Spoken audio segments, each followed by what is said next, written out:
Eh bien, bonjour à tous. Je suis vraiment ravie de vous faire cette présentation TEDx en visio. Mais vous le savez, ça devait se passer normalement en présentiel dans le bel amphithéâtre de l'ESTP. Et en fait, j'avais prévu une super punchline pour captiver votre attention. Du coup, j'ai besoin d'un peu de votre aide sur ce coup-là. Je vais vous demander de fermer les yeux, de vous imaginer bien confortablement installé dans le bel amphithéâtre de l'ESTP. Tout est sombre, tout est calme. Les lumières sont rivées sur scène. Et là, j'arrive et je vous dis, il y a ce que l'on vous donne à la naissance et ce que vous en faites. Alors, j'ai captivé votre attention là, non? Bon, j'avoue, c'est un peu cliché dit comme ça, mais je vous assure que c'est vrai. On a tous en nous des traits de caractère plus ou moins exacerbés selon notre parcours, notre génétique et les expériences que l'on vit. Et aujourd'hui, j'aimerais vous montrer que vous pouvez aller au-delà de ce que vous croyez ancré en vous et transformer vos faiblesses en force. Ce qui a longtemps été ma plus grande faiblesse, c'est mon hypersensibilité. Est-ce que ça vous est déjà arrivé de fondre en larmes quand on vous demande juste si ça va? Ou de partir hurler après une réunion qui se serait mal passée?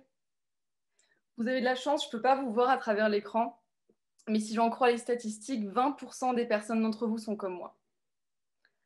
Alors, tous les êtres humains sont dotés de sensibilité, c'est-à-dire être aptes à éprouver des sensations, des perceptions, des sentiments d'humanité envers autrui. Et l'hypersensibilité, c'est tout simplement une sensibilité plus intense, plus accrue que la moyenne.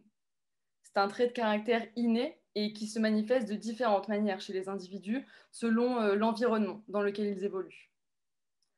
Donc voilà, rien de grave, mais je suis hypersensible et ça a longtemps été un handicap pour moi, un handicap invisible pour les autres. Mais aujourd'hui, et pas vraiment par choix, j'ai réussi à faire de cette faiblesse une force. Alors pour vous compreniez un peu mieux comment j'ai fait ça, je vais vous raconter mon histoire. Ayant évolué dans un contexte d'exigence de soi, très jeune, j'ai été contrainte d'étouffer mon hypersensibilité. Donc enfant, je donnais l'apparence d'une fille très forte, très résistante. Je ne pleurais jamais. Mais en opposition à cela, et la partie immergée de l'iceberg, c'était qu'à la moindre contrariété, je m'effondrais de manière démesurée. Par exemple, si je n'avais pas le droit de manger un bonbon, j'allais partir en criant, en hurlant, en pleurant dans ma chambre, pour vous montrer un peu la démesure. Puis en grandissant, cette carapace que je m'étais forgée se fissurait peu à peu. L'iceberg remontait à la surface. Donc la pression, les critiques, les remarques, ou toute situation inhabituelle, même minime, m'affectait énormément. Je ne parvenais pas à gérer mes émotions. Je m'en rendais compte et j'en avais tellement honte, c'était insupportable. En fait, c'était devenu presque quotidien de pleurer pour un passage au tableau raté, une mauvaise note ou une simple remarque sur ma manière de couper du gâteau. Alors ça, j'en ai entendu des «Oh, ça va, arrête de pleurer pour un rien» ou des «Mais qu'est-ce que tu peux être susceptible?» En fait, je n'arrivais pas à exprimer mes émotions et mes seules possibilités étaient de me renfermer sur moi, de fondre en larmes ou d'exploser de rage et de frapper de toutes mes forces contre un mur. Enfin, ça, je vous le déconseille parce que ça fait très mal. Je repense par exemple pendant les projets de groupe à l'école. À peine je me sentais mise à l'écart que plutôt que de m'imposer, je me renfermais davantage sur moi et j'attendais la fin pour aller pleurer dans les toilettes. Et encore, quand j'arrivais jusqu'à la fin, c'était un miracle. Vous voyez ces moments où on a le sentiment de ne pas être normal, d'être un alien un peu. C'était exactement ce que je ressentais dans ces moments-là. Mais personne ne le voyait. C'était invisible aux yeux de tous. Les seules personnes qui me comprenaient étaient mes proches. C'était les seuls à me connaître réellement et grâce à qui je ne perdais pas pied. Ayant toujours été très bien entourée, j'ai vraiment compris la dimension de mon hypersensibilité quand j'ai perdu tous ces piliers de mon confort de vie. Cette année-là, j'avais 16 ans, je venais d'avoir mon bac. Cette année-là, mes parents se sont séparés. Mon père est parti vivre à Paris, ma mère est restée à Montpellier et moi, j'ai quitté la maison pour rentrer en prépa. Je perdais tous mes repères. Mais ça ne suffisait pas. Cette année-là, je suis aussi tombée dans l'anorexie et j'ai dû me rendre compte que je faisais fausse route en faisant une prépa pour être vétérinaire. Oui, je voulais être vétérinaire avant de faire le STP. Si vous cherchez le rapport, je vous rassure, moi je le cherche encore. Enfin voilà, cette année-là, le puzzle de ma vie est tombé par terre. Et je me suis retrouvée sans plus aucun chemin tracé, déboussolée. Alors pour me reconstruire, j'ai été obligée finalement de m'accepter telle que j'étais et d'accepter cette sensibilité que j'avais en moi.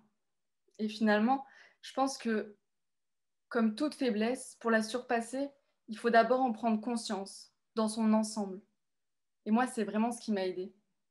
J'étais perdue à cause de cette hypersensibilité que j'avais au monde extérieur. Alors je m'en suis servie pour la retourner sur moi, pour me sonder, pour me trouver, pour trouver ma voie.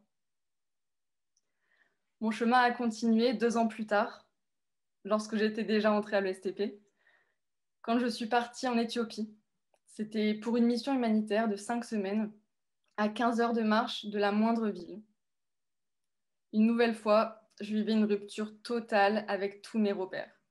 Partir seule, avec des gens que je ne connaissais pas, loin de tout, sans connexion ni réseau pour être en relation avec mes proches et pour pratiquer une activité physique qui me terrorisait, la randonnée en haute montagne. Je me suis retrouvée seule face à toutes ces émotions qui me submergeaient et que je ne savais pas gérer. Les gens qui étaient avec moi ne comprenaient pas mes renfermements sur moi, mes peurs irrationnelles, mes crises de panique ou mes crises de rage. Et étant loin de mes proches, j'ai été obligée d'apprendre à les exprimer, ces émotions, à mettre des mots dessus et surtout à me montrer telle que j'étais, à oser être qui je suis vraiment. Et en faisant ça, j'ai réussi petit à petit à m'ouvrir aux autres. Et c'est en m'ouvrant à eux qu'ils s'ouvraient à moi en retour finalement. Et là, j'ai pris conscience de l'empathie extrême que j'avais, qui s'est révélée. Et à ce moment-là, j'ai réalisé que cette hypersensibilité, même si c'était une immense faiblesse, c'était aussi une très grande force. Parce qu'en fait, comme entre tout extrême, finalement, la limite entre le positif et le négatif est très faible. Et il suffit d'un petit levier pour révéler tout le positif invisible. Alors, évidemment, ce levier sera plus ou moins brutal selon les tempéraments, les parcours de chacun. Mais personne n'est voué à rester bloqué dans ce qu'il croit figé en lui. D'ailleurs, nous sommes bien des êtres vivants, donc aptes à évoluer pour atteindre cet équilibre en nous.